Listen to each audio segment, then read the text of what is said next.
कोशिश करता हूं कि जहां से आवाज आ रही है यहां पर आकर अपना थोड़ा समय देने का कष्ट करें, सुने सबकी, करे अपने मन की जो आपका जी चाहे। सुनने और सुनाने में कोई ऐतराज नहीं करना चाहिए। इस्लाम में लिखा है कि तालीम यदि दुश्मन के घर से भी मिले तो दुश्मन के घर से भी तालीम हासिल करना चाहिए। ऐ मेरे देश के लोगों, आपको बरगलाने के लिए, बहकाने के लिए बहुत लोग आएंगे। आपको लड्डू, जलेबी, साड़ी, कंबल बांटने बहुत लोग आएंगे। आपको खाना खिलाने, बिरयानी खिलाने बहुत लोग आएंगे। आपको शराब पिलाकर आपका वोट लेने आएंगे। आपके पैर पकड़कर, हाथ जोड़कर आपका वोट लेने के लिए आएंगे, लेकिन जगाने कोई नहीं आएगा। हमारा अधिकार क्या है इस देश में? अधिकार को पाने के लिए हमारा कर्तव्य क्या है? इस जीवन का मोल क्या है? हम संसार में क्यों आए हैं? हमारी संस्कृति क्या है? हमारी सभ्यता क्या है? जीवन का मोल क्या है? हमारा इतिहास क्या है? महापुरुषों का त्याग, बलिदान, उनका संघर्ष क्या है? ये बताने कोई नहीं आएगा। जब तक इंसान जीवन का मोल नहीं समझता, वो छोटे संघर्ष में अपनी जिंदगी को जीकर चला जाता है।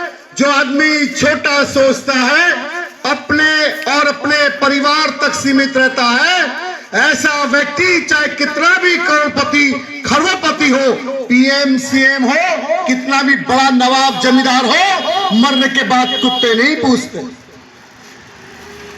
लेकिन जिन लोगों ने जीवन के मोल को समझा, जिन लोगों ने अपने कमाए हुए धन को, अपने जीवन को समझा और इस जीवन को और धन को समाज और देश के हित में लगाया, वही लोग महान हो गए। उन्हें मरने के बाद भी याद किया गया। यही तो जिंदगी है कि लोग आपको मरने के बाद भी याद करें। और जब आप जाएं इस दुनिया से, सिर्फ आपके परिवार की आंखों में आंसू ना हो, दूसरे धर्म, दूसरी जाति, दूसरे शहर, दूसरे प्रांत के लोग भी यदि आपके मरने में दुख करते हैं, दुख मनाते हैं, तो फिर आप बेहतर जिंदगी जी कर गए, इससे तो पता लगता है। आदमी यहाँ आता है, खाना खाता है, शादी ब्याह करता है, भगता है, मूतता है, बच्चे पैदा करता है, मकान बनाता है और अपने ही बच्चों के लिए करके जाता है। अगर यही जिंदगी है तो जानवर भी तो यही काम करते हैं, बल्कि हमसे ज्यादा अच्छा करते हैं।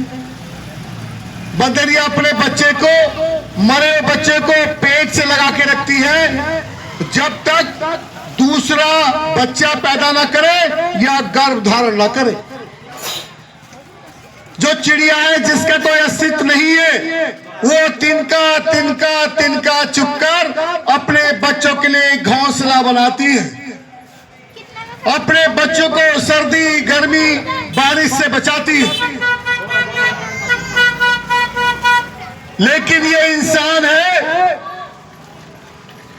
कि इनका कितना भी शोषण कर ले कोई आदमी, ये बोलता तक नहीं है। इस देश में शोषित, पीड़ित, वंचित समाज के बच्चों की बेटों का बलात्कार होता है और लोग जुल्म सहते हैं, बोलते नहीं है। एक ही आवाज है जो जिंदा आवाज है, एक ही आवाज है जिसमें इंकलाब है, अन्याय का प्रतिकार है, एक ही आवाज है जिसमें भाईचारा है, समता, स्वतंत्रता, बंधुता, न्याय की वकालत है। वो एक ही आवाज है, भाई चंद्रशेखर आजाद।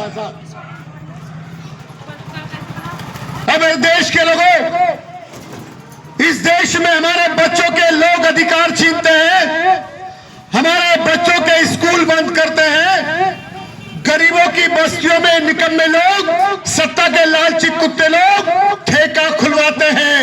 इस इससे इनकी नीयत का खोट पता चल जाता है कि गरीब कमाए और आधी कमाई में तो अपना जिंदगी जिए, पिए, खाए पिए, ऐश करे, आराम से रात को सो जाए। बच्चों को किताब है नहीं है, बच्चों को कपड़े हैं या नहीं है, मकान बना है या किराए पे जिंदगी चल रही है, और उसकी पत्नी कहां कहां बेचारी जाके मेहनत मजदूरी कर रही है, उसको कोई फर्क नहीं पड़ता। वो सरकार में बैठे लोग चाहते हैं ये गरीब पेट के आसपास घूमे, ये सिर्फ पेट के बारे में सोचे, देश और समाज के बारे में ना सोचे, ये गरीब डॉक्टर, इंजीनियर, अधिकारी बनने के बारे में ना सोचे, ये गरीब सत्ता के बारे में ना सोचे।